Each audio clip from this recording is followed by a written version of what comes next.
갑자기 확 더워지더라고요. 콩기 그 코드 꼭꼭 들어가는 게 너무 힘든 거 있죠. 우리가 나왔어요. 이제 또 슬퍼지고 눈물 나게. 어떻게. 30대 중반에서 필경이 됐고 상당히 많아요. 연기 때 주목할 것을 그 해결책은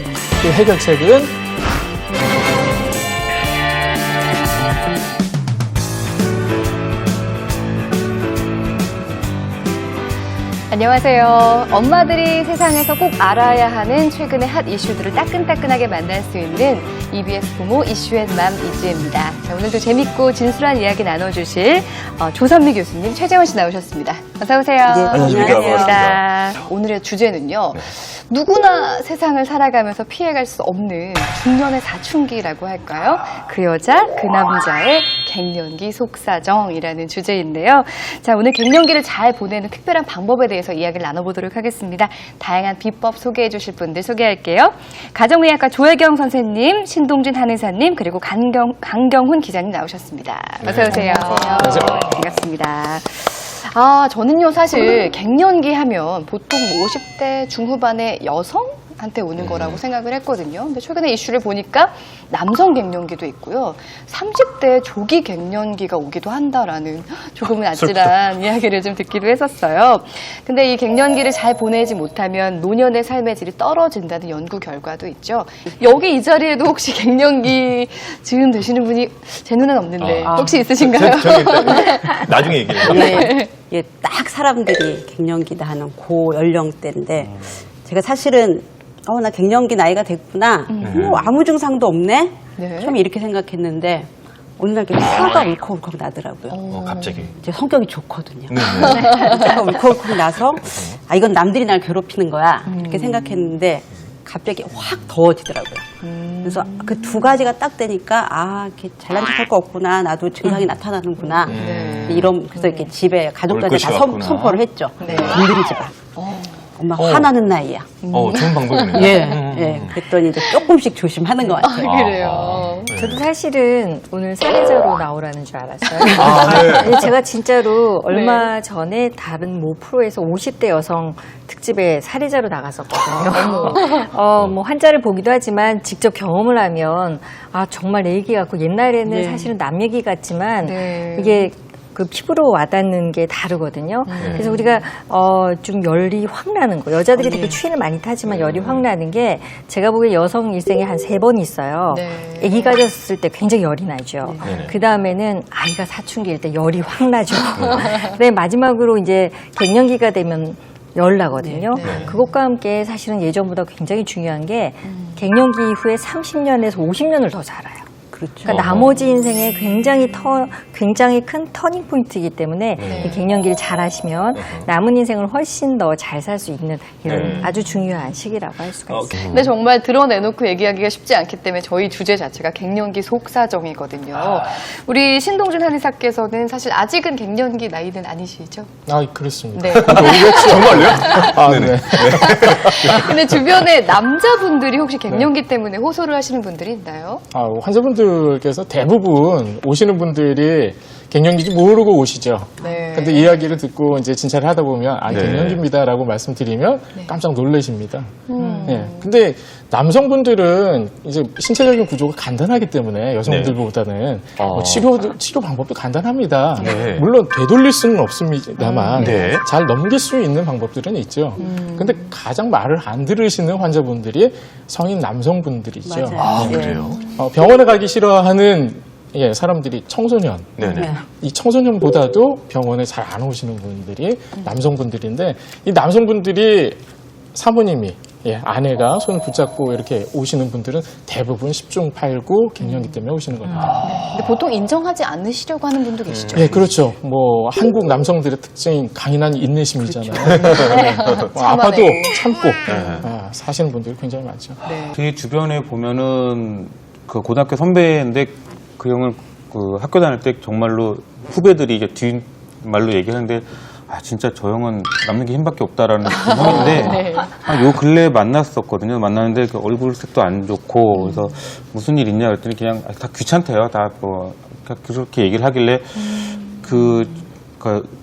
많은 사람들을 취재하면서 중년 남성들이 귀찮다라고 얘기하는 거는 나가 힘들다라는 신호거든요. 그러니까 많이 그런 걸 봐서. 근데 술도 몇 잔 먹고 이제 뒷얘기를 좀 하다 보니까 그러니까 뭔가 자꾸 말을 빙빙 돌리는 것 같아서 그냥 혹시 밤에 잘 힘드냐 그러고 했더니 어떻게 알았냐고 깜짝 놀라는 거죠. 그러니까 정말로 자기 제일 마지막을 들킨 것처럼 그래서 아, 이 형도 많이 늙었구나 싶었던 그런 생각이죠. 네.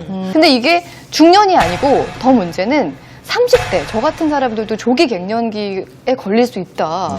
네. 그 얘기가 전 굉장히 두렵게 느껴지더라고요. 보통 네. 증상이 어떻습니까? 조기 난소 부전이라고 하는 조기 폐경은요, 실제로 40세, 만 40세 이전에 갱년기가 오는 경우를 말하는데요. 상당히 많아요. 40세 이전에, 30세 이전 말고 40세 이전에 일어나는 경우는 100명에 1명, 30세 이전에 일어나는 경우는 1000명에 1명이거든요. 그래서, 그 빈도가 우리가 옛날에 학교 다닐 때는 우리 때는 학교 학생이 많아가지고 네. 한 두 번 합치면 1명 이상 나오고 지하철 한 칸에도 100명 이상 타요. 160명. 그 중에 1명 이상은 조기 폐경이라고 얘기할 수가 있습니다. 네, 굉장히 생각보다. 많죠. 예. 근데 보통 환자분들이 저 조기 폐경 아닌가요? 하고 올 때는 저 42인데요, 43인데 생리가 끊어졌어요. 하는데 이거는 정상이에요. 40대에 오는 폐경은 정상이라고 하고 조기 난소 부전이라고 난소 기능을 잃는 게 40세 이전에 올 때를 병적인 조기 난소 부전, 조기 폐경이라고 하죠. 네. 야, 30대 이전에도 갱년기가 올 수 있다는 얘기를 들으니까 또 슬퍼지고 또 눈물 나게. 어떻게? 오늘 좀 조심하세요. 네. 계속 울 것 같아요. 어떡해요. 네. 근데 원인이 뭔지가 굉장히 궁금해요. 네, 원인은 이제 크게 두 가지로 나눌 수가 있는데요. 하나는 2차성이라고 하죠. 어떤 부작용으로 치료나 이런 거에 의해서 가장 대표적인 것이 난소를 드러낸 경우, 난소에 혹이 있던 암이 있던 난소 적출을 하는 경우도 있고요. 또 이제 호르몬 질환 중에 갑상선 질환, 또 류마티스 질환 이럴 때도 그렇고요.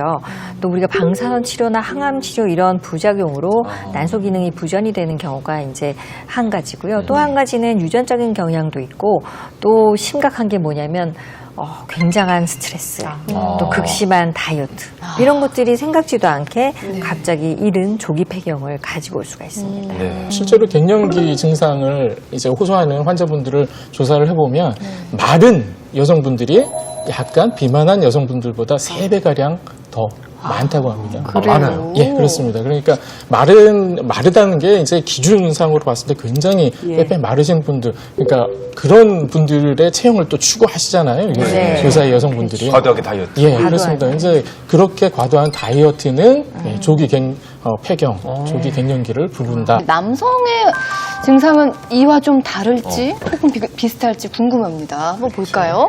근데 사실 여성 갱년기가 그 나이쯤에 왔을 때는 우리가 사실 피검사 같은 것도 필요 없어요. 왔구나라고 아는데 생리가 끊어지니까 임신은 아니고 폐경이죠. 근데 남성분들은 이런 증상이 없으니까 잘 몰라요. 둔하기도 하시고. 그렇죠. 게다가 이제 여성 호르몬은 갑자기 절벽처럼 떨어지는데 남성은 에스컬레이터 내려가는, 그러니까 약간 서서히 내려가기 때문에 이 중간에 있을 때는 내가 정말 호르몬이 부족한 증상인지 아닌지 모를 수가 있어요. 그래서 그냥 무기력하다, 기운이 없다, 좀 감정이 이상하다라고 했을 때 의심을 안 하거든요. 그래서 대한남성과학회에서 이런 게 있으면 자가 진단할 수 있는 남성 갱년기의 어떤 항목을 제시를 했어요. 그것도 10가지인데요. 네.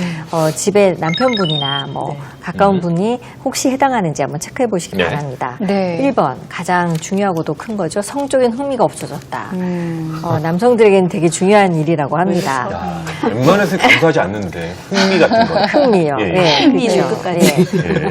걷는 힘만, 문지만 걷는 힘만 있어도 이런 얘기가 있을 정도로 일단 남성의 가장 중요한 거는 성적인 흥미인데 이게 없어졌다든지 그 다음에는 기력이 좀 떨어졌다. 근력이나 지구력이 약해졌다. 그리고 키가 줄었다. 삶에 대한 즐거움이 없어졌다. 그리고 슬프거나 어떤 불안감이 생겼다.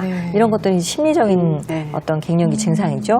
그 다음에 7번째는 발기의 강도가 약해졌다. 8번째는 운동할 때 굉장히 민첩성이 떨어져서 좀 둔해진 것. 예전보다 둔해졌다는 거죠. 그 다음에 저녁만 먹으면 졸려. 쉽게 졸린다. 아버지 그런 경우 많이 보잖아요. 그 다음에 10번째로는 최근 일에 대한 능률이 떨어졌다. 자, 여기에 몇 가지가 해당하는가? 또 이번에는 중요한 게 몇 번이 해당하는가도 중요합니다. 몇 번이 해당하느냐. 그래요? 예. 체크해보셨죠? 최재원 네네, 씨도 지금 저도 5가지인데요. 네. 저는 2, 3, 6, 8, 9. 근데 19에 졸렸던 것은 제가 초등학교 때부터 줄곧 해왔던 행동이었던 것 같고. 이 남성 갱년기 진단에서 가장 중요한 게 1번과 7번이에요. 아, 네, 좀 넘어가죠. 1번과 예. 7번 항목 중에 하나라도 예가 있으면 네. 남성 갱년기를 의심해 봐야 되고요. 나머지에선 3가지 이상일 때 의심이 가능합니다. 네. 네. 근데 1번, 7번 네. 왜 그렇게 중요한가요, 선생님? 1번하고 7번은 이게 남성 호르몬 테스토스테론이라고 하죠. 이건 바로 이제 남성 생식기랑 가장 관련이 있기 때문에 이 증상이 대표적인 증상이 될 수 있고요. 어떤 여성의 또 폐경하고 약간 그렇죠. 비슷한 예. 그런. 성호르몬의 작용이 가장 직접적으로 보여지는 거고요. 나머지는 사실 노화와도 관계가 있고 우리가 노화가 되면 성장 호르몬 분비, 성호르몬 분비 여러 가지 근력이 다 떨어지잖아요. 가장 대표적인 것은 아무래도 남성 호르몬 관련 증상이니까 1번, 7번 증상이라고 할 수가 있습니다. 최정원 씨는 일단 안심하셔도 될 것 같고 네. 제가 그냥 비전문가로서 뭐 진단하기에는 운동 부족인 거예요. 아, 맞아요. 그 얘기 많이 운동 부족 들었었어요. 증상 등이더라고요. 운동 부족. 근데 요즘 부쩍 이 남성 갱년기에 대한 이슈들이 좀 부각이 되고 있거든요.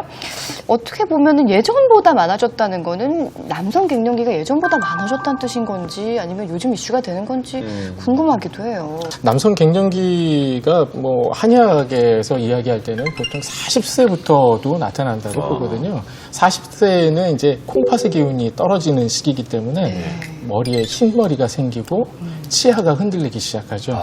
예, 이러한 것도 갱년기 증상, 초기 증상일 수가 있고요. 56세에 이르면 근육이, 간의 기능이 떨어져서 근육이 빠진다고 나옵니다. 예.